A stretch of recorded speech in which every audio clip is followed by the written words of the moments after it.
तिथि के दिन आपको ये विशेष कार्य करना है।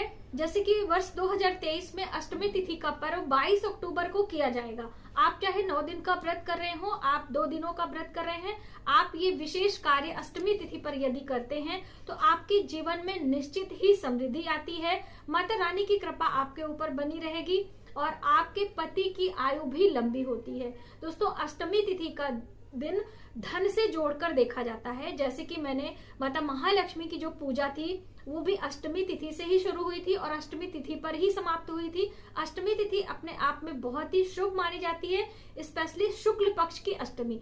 तो इस दिन आपको ये विशेष कार्य करने हैं और क्या क्या चीजें लेनी है, कैसे हमें चढ़ाना है, पूजा के बाद इन सामग्रियों का हमें क्या करना है और कौन से मंत्र को बोलना है, कौन से पाठ को करना है, ये सभी महत्वपूर्ण जानकारी आज की इस वीडियो में हम आपके लिए लेकर आए हैं। नमस्कार, वेलकम टू माय चैनल। मैं हूं मनीषा। दोस्तों, आज की वीडियो बहुत ही हेल्पफुल होने वाली है उन सभी बहनों के लिए जो हमेशा कहती हैं कि हमारे घर में धन नहीं टिकता है, हमारे घर में उन्नति नहीं हो रही है, तरक्की नहीं हो रही है, हमारे घर पैसों की प्रॉब्लम है। तो आइए फटाफट से वीडियो की शुरुआत करते हैं। दोस्तों, अष्टमी तिथि जैसे मैंने आपको पहले ही बताया 22 अक्टूबर को व्रत किया जाएगा वर्ष 2023 में और 9वीं तिथि हम मनाएंगे 23 अक्टूबर को। 24 अक्टूबर को 10वीं तिथि का पर्व मनाया जाएगा। 24 अक्टूबर को ही पारण की विधियां की जाएंगी। तो आप यदि 9 दिन का व्रत कर रहे हैं तो पारण आपको 24 अक्टूबर में ही करना होगा। दूसरी अहम बात, इस दिन हम माता दुर्गा के 8वें स्वरूप की पूजा करते हैं। माता दुर्गा महागौरी के नाम से जानी जाती हैं और महागौरी की पूजा माता सीता ने भी किया था। पति के रूप में भगवान श्री रामचंद्र जी को पाने के लिए माता गौरी की पूजा माता सीता ने किया और उनकी प्रार्थना माता ने स्वीकार की। तो पति की दीर्घ आयु के लिए, या आप चाहते हैं कि हमारा इन्हीं से विवाह हो, आपका कोई होने वाला पति है, तो भी आप ये विशेष कार्य कर सकते हैं। लेना क्या है, माता रानी को हमें अर्पित क्या क्या करनी है। सबसे पहले तो आपको श्रृंगार की चीजें अर्पित करनी है। आपने पहले किया है या नहीं किया है, लेकिन इस दिन आपको माता रानी को श्रृंगार की चीजें अर्पित करनी है। अब इसमें आप साड़ी भी ले सकते हो और माता रानी के लिए चुनरी भी ले सकते हो। साथ ही श्रृंगार से संबंध रखने वाली वो सभी चीजें हम लेंगे जो कि हमारे सौभाग्य में वृद्धि करती हैं। तो एक एक करके हम आपको दिखाते हैं। ये है साड़ी, तो मैंने साड़ी ली, इसकी जगह पे आप ये चुन्नी ले सकते हो। और दूसरा अहम ये है दोस्तों, यहाँ पे ये है चूड़ियां, तो आप चूड़ी ले लो, क्योंकि श्रृंगार में चूड़ी और मेहंदी और साथ ही सिंदूर की डब्बी ये विशेष होती है। तो ये है सिंदूर की डब्बी और यहाँ पे मेहंदी है और ये है दोस्तों इत्र। तो इत्र भी बहुत ही सुहाग से संबंध रखता है। हम आपको बात करें, शुक्र ग्रह से संबंध रखता है, तो आप इत्र जरूर लीजिएगा। साथ ही ये पैरों में लगाने वाला महावर, जिसे आप आलता कहते हैं, ये भी हमारे शुक्र ग्रह को वृद्धि में लाता है, यानी कि बढ़ाता है, तो आप इसे भी लेंगे। साथ ही मेहंदी, आलता, शीशा और कंघा। देखिए, शीशा कंघा लोग जरूरी नहीं समझते हैं, लेकिन आपको शीशा कंघा अवश्य लेना है, क्योंकि ये हमारे सौभाग्य को लंबे समय तक टिका कर रखता है। इसीलिए विवाह शादी में आपने देखा होगा कि आज तो बहुत कम हो गई ऐसी प्रथा, लेकिन पहले के समय में ये शीशा कंघा जरूर लोग देते थे, यहाँ तक कि डिटर्जेंट वगैरह भी लोग देते थे। तो ये सारी चीजें वृद्धि कराती हैं हमारे सौभाग्य में, तो आपको ये सारी चीजें ले लेनी है। और इसके साथ में हम लेंगे एक पान के पत्ते पर हरी इलायची, लौंग और सुपारी। ये भी सौभाग्य में वृद्धि कराता है, तो इसे भी आपको पूजा के साथ में जरूर लेना है। तो ये तो हो गई श्रृंगार की सामग्री। और दोस्तों, एक विशेष बात, आपको लेना है हल्दी।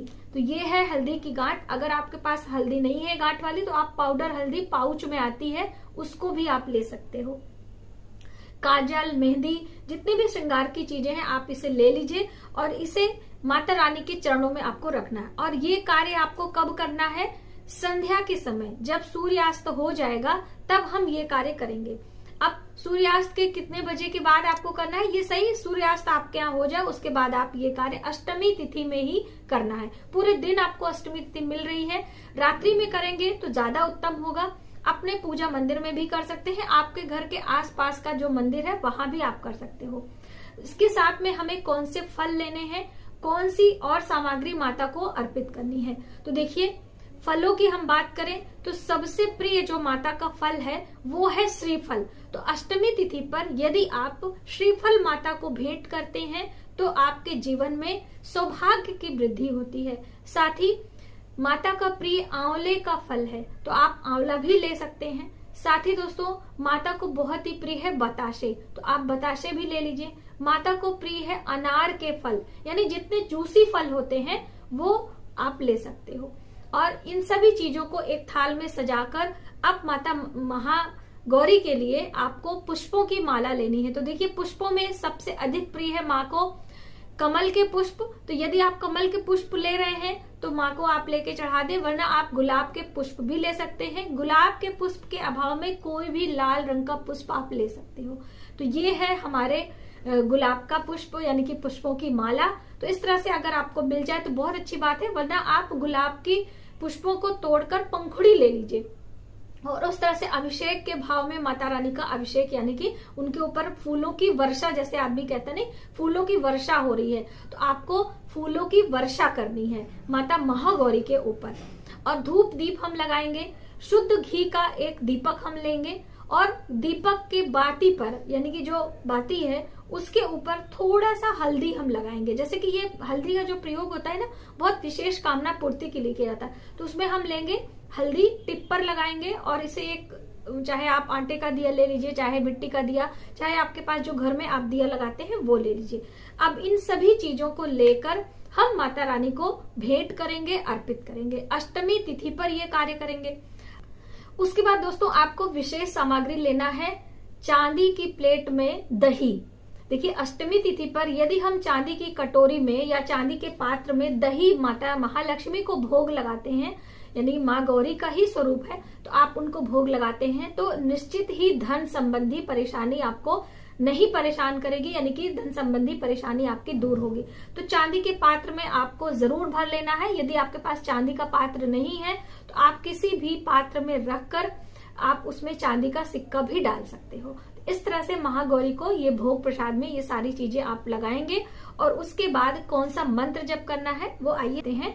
तो बालकांड से लिया गया है, रामचरितमानस से बालकांड, गोस्वामी तुलसीदास जी द्वारा रचित जो रामचरितमानस का पाठ है उसी से ये लिया गया है। और क्या है, जय जय गिरिवर राज किशोरी, जय महेश मुख चंद्र चकोरी, जय गज बदन षडानन माता, जगत जननी काननी सुखदाता। इस तरह से इस स्तुति को आपको माता महागौरी के सामने बोलना है। और उसके बाद माता रानी की आरती करनी है। आरती करने के बाद आपको क्षमा प्रार्थना करना है। क्षमा प्रार्थना करने के बाद आपको अपनी कामनाएं बोलते हुए अपने आसन को उठाना है और फिर ये जो भोग प्रसाद है आपको वहीं पर रख देना, यानी कि जो दही का भोग आपने लगाया है वहीं पर छोड़ देना। बाकी फल मिठाइयां आप हटा सकते हो। श्रृंगार की सामग्री श्रीफल आप इसको वहीं पर छोड़ दीजिए। श्रीफल आपने माता को भेंट किया है और ये श्रृंगार की सामग्री वहीं रहने दीजिएगा।